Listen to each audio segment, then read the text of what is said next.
Hai semuanya, apa kabar kalian? Di sini saya ingin menjawab pertanyaan dari uji kompetensi 1. Video ini adalah pemenuhan tugas mata kuliah keterampilan berbahasa Indonesia. Yuk kita mulai.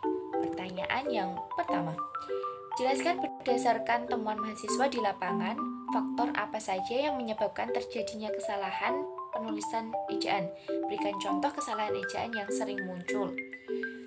Faktor yang menyebabkan seringnya terjadi kesalahan ejaan adalah sebagai berikut. Yang pertama adalah interferensi bahasa ibu. Artinya, kekeliruan yang terjadi sebagai akibat terbawanya kebiasaan-kebiasaan ujaran bahasa ibu atau dialek ke dalam bahasa atau dialek kedua. Dialek sendiri yaitu seperti bahasa daerah. Faktor yang kedua, sebagian besar masyarakat tidak paham dengan ejaan yang benar itu seperti apa, disebabkan pengetahuannya yang kurang. Faktor yang ketiga, kurangnya minat baca masyarakat. Kemudian yang keempat, kurang ketelitian dalam menulis. Contoh kesalahan ejaan yang sering muncul. Contoh yang pertama, penulisan kata depan di ke dari. Penulisan kata depan di ke dari dipisah apabila diikuti keterangan tempat. Contohnya di sini yang seharusnya di spasi sini.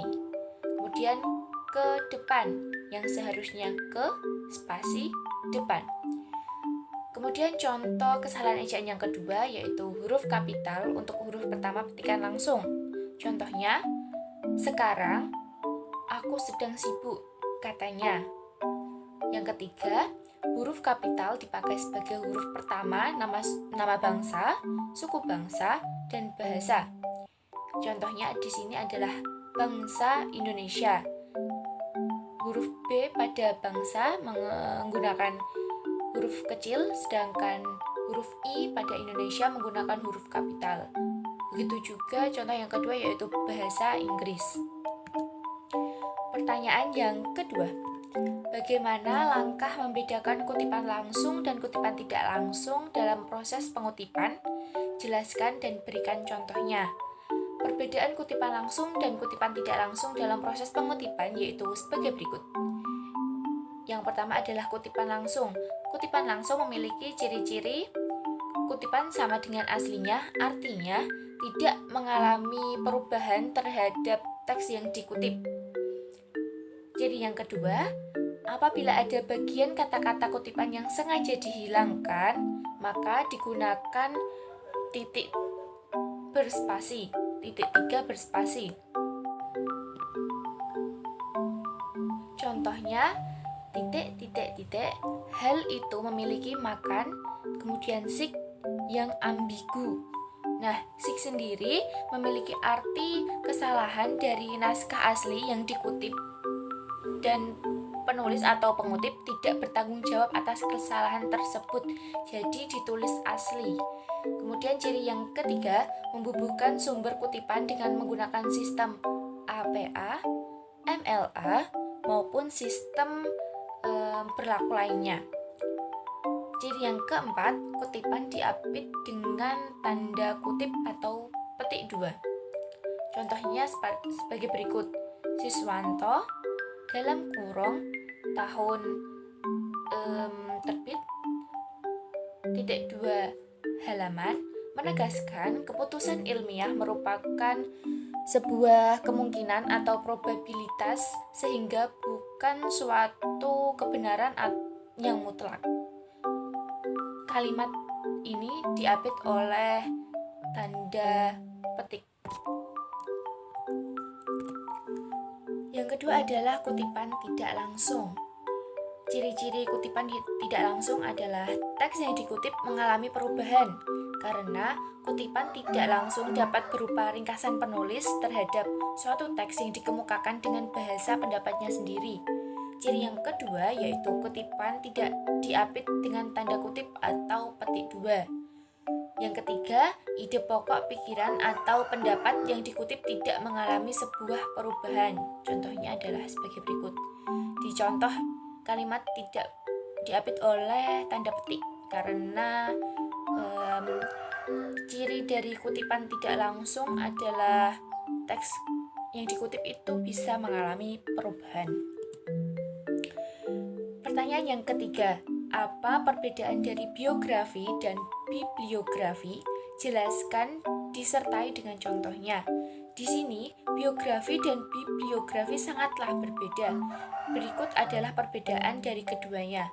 Yang pertama adalah biografi. Biografi adalah tulisan riwayat hidup seseorang dari lahir sampai sekarang, baik masih hidup atau sudah meninggal. Biografi biasanya berisi sejarah hidup, pengalaman-pengalaman, sampai kisah sukses seseorang. Yang kedua ada bibliografi, atau yang biasa kita kenal sebagai daftar pustaka.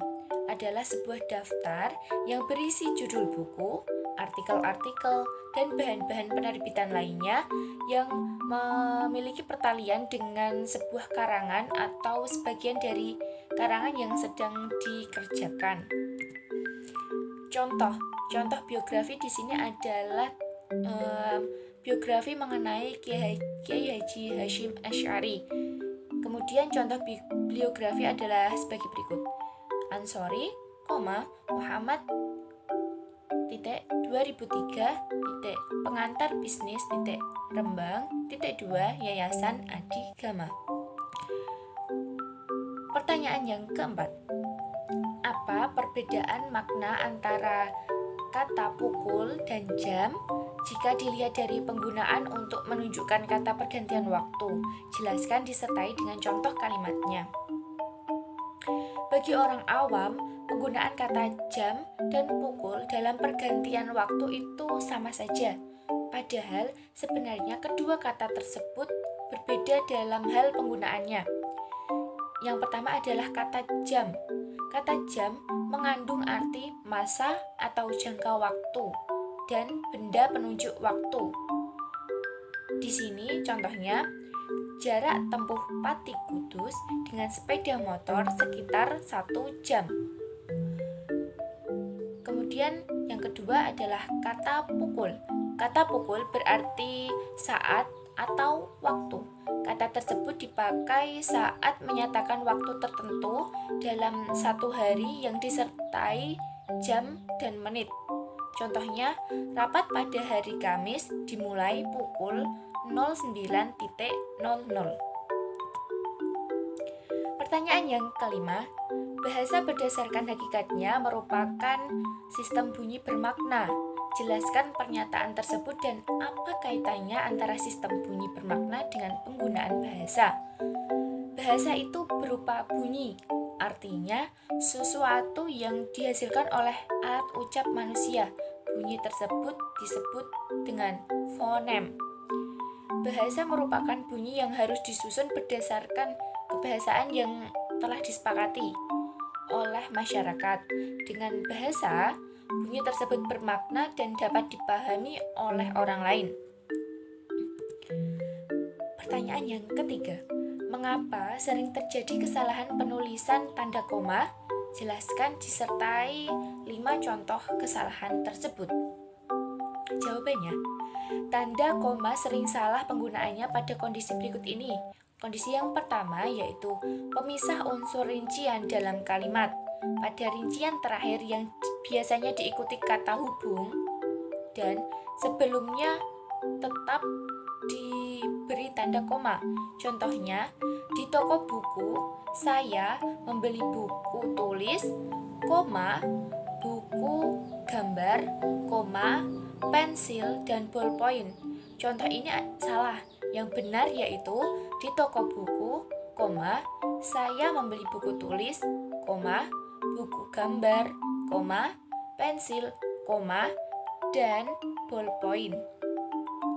Contoh yang kedua yaitu surat biasa, surat kilat ataupun surat khusus memerlukan perangko. Contoh ini salah. Yang benar yaitu surat biasa, surat kilat, ataupun surat khusus memerlukan perangko. Kondisi yang kedua yaitu pemisah antara anak kalimat dengan induk kalimat. Jika anak kalimat itu mendahului induk kalimat. Contohnya, aku akan datang jika besok aku sudah pulang. Contoh ini salah. Yang benar yaitu kalau besok aku sudah pulang, aku akan datang. Kondisi yang ketiga yaitu penghubung antar kalimat yang terdapat pada awal kalimat. Contohnya, oleh karena itu semua orang harus divaksin. Contoh ini salah. Yang benar yaitu oleh karena itu, semua orang harus divaksin. Contoh yang kedua yaitu jadi kita harus semangat. Contoh ini salah. Yang benar yaitu jadi, kita harus semangat.